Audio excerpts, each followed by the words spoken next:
If you struggle to set boundaries both in parenting and in life, I want to offer you a reframe so that you can better attune to what you're actually needing in that moment. So I just wrote a newsletter in Substack about this, but essentially what I'm getting at is that most people that I'll talk to, when they struggle to set boundaries, what they're really doing is they set a boundary and then they're looking for agreement from the other person or the other party. So let's look at that in the context of parenting. You tell your child they can't have something, they get very upset. When I'm working with parents, they'll say something like, it didn't work because they still cried.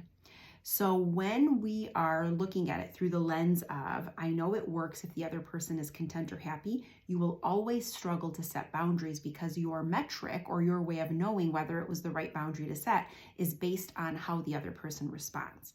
Where instead you want to think about, what is the need? What does my child need, even if it's not what they're expressing? How do I set that boundary with love, follow through, and stay consistent because I know it's a need?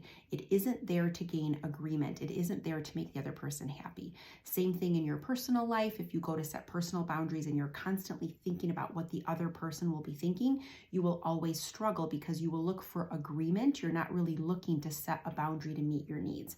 So instead, ask yourself as you're sort of navigating through this idea of setting new boundaries or setting certain boundaries, are you actually looking for agreement, or are you recognizing that regardless of how that person feels about it, this is a need that I have?